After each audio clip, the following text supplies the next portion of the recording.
Bueno, pues lo que voy a exponeros en esta presentación es las experiencias del Grupo Calagua, perteneciente al Instituto de Ingeniería del Agua y Medio Ambiente de la Universidad Politécnica de Valencia, ¿vale? En cuanto a lo que sería el tema que nos ocupa en la charla de hoy, de la transición de la SEDAR hacia el concepto de biofactorías. Con una pequeña introducción, bueno, ya va un poco complicando con cosas que ha estado comentando Frank y Miguel Ángel. Si queremos introducir, que es además la necesidad, ¿no? La SEDAR dentro del concepto de economía circular, ¿vale? Lo que tenemos que hacer es replantear totalmente lo que sería la gestión y el tratamiento del agua. Y de esa forma obtendremos unos grandes beneficios tanto ambientales, sociales como económicos, ¿vale? A su vez, podremos emplear el agua como fuente de recursos y reducir los impactos de su tratamiento. Entonces, para esta transición, gracias a lo que serían las nuevas tecnologías, que veremos algunas a continuación, el agua pasa a ser fuente de recursos, ¿vale? En lugar de ser considerada tradicionalmente como un agua residual, sino que pasaremos a tenerla como fuente de recursos. Y esos recursos principalmente serían de agua, que podemos reutilizarla para riego, ¿vale? Y en algunos casos también en fertirrigación, siempre que ese agua contenga los nutrientes, como veremos a continuación. Todos somos conscientes de los problemas que tenemos de escasez de agua y además en la actualidad la tasa de reutilización a nivel global es muy baja, con lo cual hay un gran potencial de recuperación de reutilización de ese agua. Por otro lado, tendríamos lo que sería la recuperación de nutrientes que podríamos utilizar perfectamente en agricultura, ya lo estaba comentando Miguel Ángel previamente. En la actualidad, para producir, por ejemplo, amoníaco mediante el proceso Haber-Bosch necesitamos un consumo energético elevadísimo, en torno a 19 kilovatios hora por kilogramo de nitrógeno. Lo mismo para un fertilizante fosfatado. Y además tenemos el problema del fósforo, de que es un recurso no renovable con los problemas que ya se han comentado previamente. Y además del agua podemos obtener, además de otros gases, pues, sería el metano, ¿vale? Y en concreto podemos recuperar en torno a los 35 metros cúbicos por cada 100 kilos de DQO que eliminamos por vía anaerobia. Y al mismo tiempo estas tecnologías nos permitirían reducir el impacto del tratamiento, ¿no? En concreto sería una reducción en los fangos generados, una reducción en el consumo energético. Por ejemplo, aquí tenemos datos de consumo energético con los fangos activados, pues suele estar, bueno, suele variar bastante entre depuradoras, pero entre 0,12 y 0,5 kilovatios hora por metro cúbico. Mientras que si, por ejemplo, estamos trabajando con un reactor anaerobio de membranas, podemos llegar hasta generar 0,2 kilovatios hora por metro cúbico. Y además permitiría la reducción de gases de efecto invernadero que están asociados a lo que sería la eliminación biológica de nitrógeno, al consumo energético en el propio tratamiento y a la producción de los fertilizantes.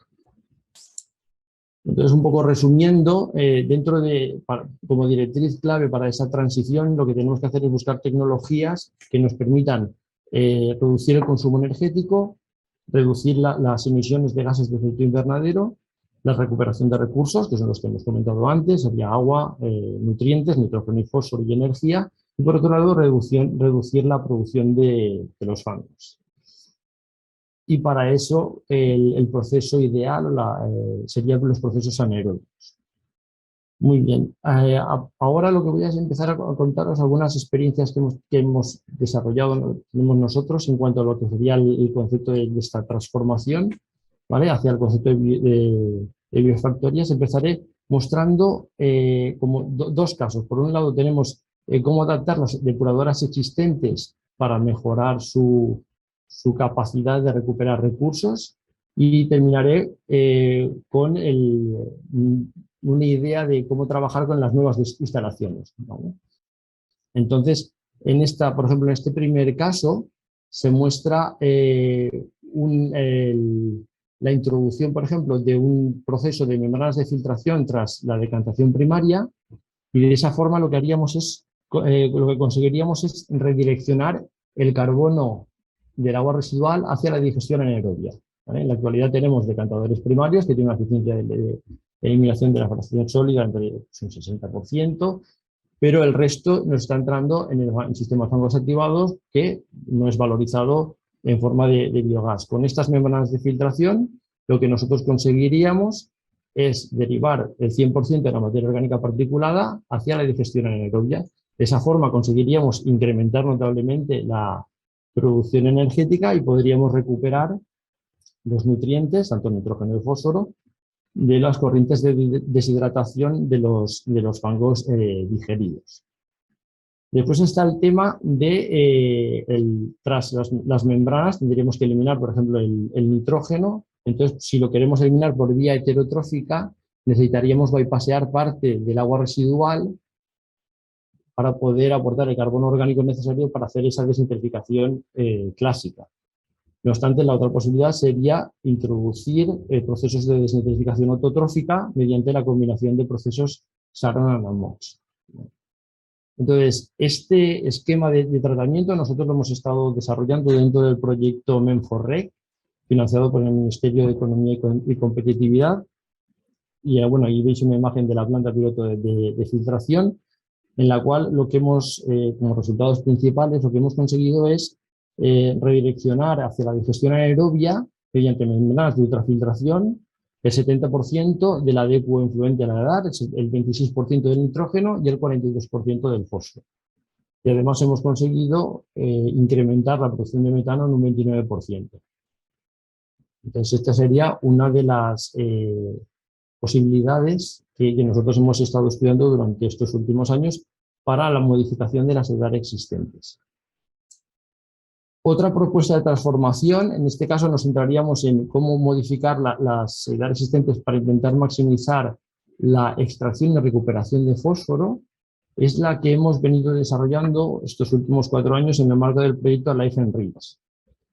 En este proyecto lo que hemos hecho es implementar a escala real en la depuradora de Murcia Este un nuevo sistema de gestión de los lodos, ¿vale? Que lo que busca es maximizar la extracción de fósforo y el potencial de recuperación de este. Entonces, este sistema está formado básicamente por 2 etapas. Una primera etapa es la etapa, lo que llamaríamos etapa de solubilización, en la que lo que hacemos es el fango biológico previamente espesado, lo llevamos a un depósito que le llamaremos depósito de nutriación. En este depósito, las condiciones de tiempo de residencia y condiciones anaerobias son favorables para que se produzca una fermentación y una suelta del fósforo intracelular de las bacterias, ¿vale? Las bacterias acumulan el fósforo en la mina de aguas en forma de polifosfato, entonces aquí en este reactor se solubilizaría y el paso siguiente sería la separación de ese fósforo soluble en una corriente específica, ¿vale? Para poder recuperarlo, por ejemplo, en un reactor de cristalización en forma de estruvita. ¿Eso cómo lo haríamos? Elutriando este fango que hemos fermentado previamente sobre el espesador de fango primario. De esa forma, el sobrenadante del espesador de fango primario sería una corriente altamente enriquecida en fósforo. Y de aquí se llevaría directamente a la tecnología, en este caso, en este proyecto, lo que llevábamos y lo dirigíamos a un cristalizador para recuperarlo en forma de estruvita. La parte en la que nosotros nos centramos en el proyecto fue en el desarrollo e implementación de esta reconfiguración de la línea de fangos. En esta diapositiva que veis aquí, se muestra cómo hemos implementado esta nueva configuración de línea de fangos en la depuradora. Esto está indicado en las líneas en verde, ¿vale? En lo cual pues, tenemos nuevas conducciones, bombas, variadores de frecuencia, válvulas, etcétera, ¿vale? Y el depósito de nutriación, que es como el corazón del sistema. Indicar que, bueno, tal como nosotros implementamos este sistema, mediante el accionamiento de una válvula de regulación, podíamos cambiar la forma de operar la instalación de la forma clásica de la línea de fangos a la forma propuesta para intentar recuperar el fósforo y viceversa. Se podía hacer de forma inmediata. Y también un aspecto importante en esta configuración es el sistema de control, ¿vale? Aquí en la línea de rojo no voy a entrar en detalle ni mucho menos, pero bueno, se implementaron distintos lazos de control que lo que pretendían era maximizar el potencial de fósforo que podemos extraer y recuperar, pero siempre, pero sin deteriorar el funcionamiento de la línea de fangos. Básicamente, los cuellos de botella principales serían el espesador por gravedad, porque aquí estamos juntando fango primario con fango secundario, y el funcionamiento de la digestión anaerobia. Y como resultados principales de este proceso, ¿vale? Bueno, de este proyecto. Aquí tenéis un poco el porcentaje de fósforo que éramos capaces de o el potencial de fósforo que podíamos recuperar en la configuración original en la depuradora de Murcia Este. Este potencial de fósforo era inferior al 4%, e implementando un nuevo sistema de nutriación conseguimos incrementar este potencial de fósforo a recuperar a un número superior al 25% del fósforo influente a la depuradora, ¿vale? Además, la depuradora también notó una ventaja muy potente para ellos, que era la reducción de esto que comentaba Miguel Ángel del colesterol de las conducciones. Ellos tenían unos problemas de precipitación incontrolada muy importantes en la línea de fangos, entonces de esta forma se redujeron notablemente esas incrustaciones de precipitados en las tuberías, en centrífugas, etcétera, con lo cual ellos han reducido notablemente los costes de mantenimiento de la instalación. Entonces, bueno, esto que hemos visto son dos ejemplos de cosas que hemos hecho para modificar las depuradoras existentes. Y ahora sería en cuanto a qué es lo que nosotros proponemos o en qué línea estamos trabajando para las depuradoras de nueva generación, ¿vale? Entonces, ellas se basarían en la introducción de la tecnología de bioreactor anaerobio de membranas, que hemos venido trabajando durante muchos años, durante más de una década, en distintos proyectos. Y recientemente, bueno, con Aqualia, Frank lo conoce bien. Entonces, bueno, aquí tenemos experiencia tanto a nivel de planta piloto, ¿vale? Esta es la planta piloto de bioreactor que tenemos en la depuradora de Carraixet, con una capacidad de 2 metros cúbicos día, y también a escala de demostración, en el marco del proyecto Life Memory, que realizamos junto con Aqualia, en el cual implementamos una NMBR en la depuradora de Alcázar de San Juan de 40 metros cúbicos día. Un poco las conclusiones principales que tenemos de este proceso de anaerobio de membranas es una eliminación de DQO muy importante, superior al 90%, una producción de fangos pequeña, en torno a 0,1-0,2 kilos de sólido volátil por kilo de DQO que eliminamos, un consumo de energía bajo, ¿vale? 0,1 kilovatios hora por metro cúbico. En este caso hay que tener en cuenta que nuestras aguas residuales son ricas en sulfatos, ¿vale? Lo digo para entender este dato. El sulfato, cuando entra en un digestor anaerobio, las bacterias sulfato-reductoras consumen materia orgánica sin generar metano, ¿vale? Entonces eso para nosotros es un problema, ¿vale? Un agua rica en sulfatos te reduce considerablemente el potencial de producción de energía. Con lo cual, nosotros sí que podemos producir energía, ¿vale?, con aguas residuales con bajo contenido de sulfatos, con este tipo de tecnología. Tiene un buen rendimiento en cuanto a las membranas, en cuanto a las limpiezas, pues con una limpieza química al año era suficiente para su mantenimiento. Conseguimos una gran biodiversidad en la biomasa, ya que nuestra membrana hace de barrera, que nos retiene toda la biomasa en el interior, no se escapa nada, salvo que nosotros estemos purgando, según las condiciones de tiempo de retención que impongamos al sistema. Y tenemos un permeado de alta calidad y además la membrana funciona como una barrera de desinfección. Como bien sabemos, el proceso anaerobio no nos elimina nutrientes. Entonces, ¿qué es lo que hacemos con los nutrientes? Ahí es decir, el permeado de un proceso NMBR tiene un alto contenido de nitrógeno y fósforo. Entonces, ¿qué es lo que proponemos nosotros? O bien utilizarlo directamente por fertirrigación, es decir, tenemos un agua de alta calidad con nutrientes. Entonces, sería utilizarlo en fertirrigación. La otra posibilidad, en caso de que no se pueda utilizar para fertirrigación, lo que se propone es recuperar esos nutrientes, ¿vale? Y para ello introduciríamos dos etapas, ¿vale? Una primera etapa de concentración, ya que en esta corriente el nitrógeno y el fósforo no están lo suficientemente concentrados para que se pueda recuperar. Entonces primero tenemos que concentrarlos, o bien con procesos de membrana o procesos electroquímicos de intercambio iónico. Y después sería el proceso de recuperación, ¿vale?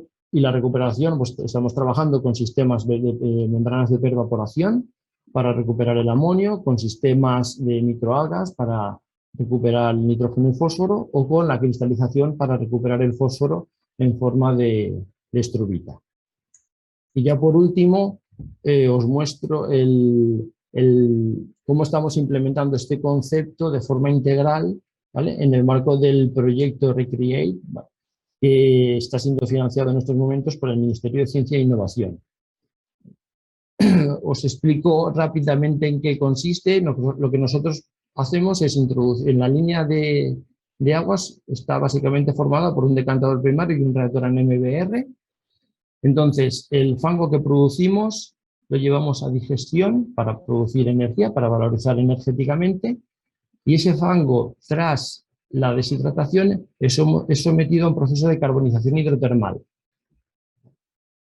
De ese proceso tenemos, por un lado, un hidrochar y una corriente líquida que está muy enriquecida en materia orgánica y en nutrientes, que reintroduciremos en el proceso. Entonces, de esa forma lo que buscamos es la minimización e higienización de los fangos, minimizar los riesgos, ¿vale? Sobre todo en cuanto a lo que sería la presencia de genes resistentes a antibióticos, microcontaminantes, etcétera. ¿Vale? Eso en cuanto a lo que sería la línea de fangos. Después, el permeado del proceso NMBR, que tiene nitrógeno y fósforo.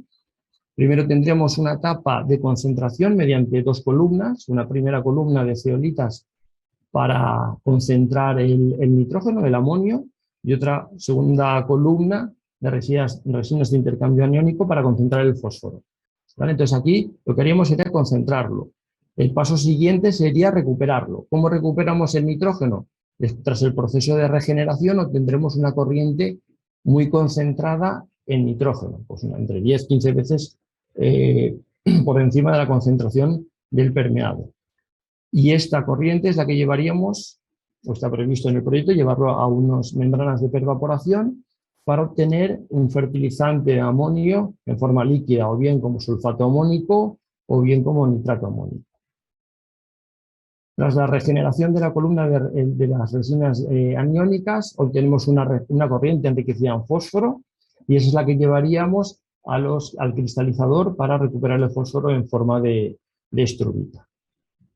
Y esto básicamente es lo que nosotros estamos haciendo en el IAMA en este tema, y por mi parte ya nada más. Muchas gracias por vuestra atención. Si tenéis alguna duda, lo que necesitéis.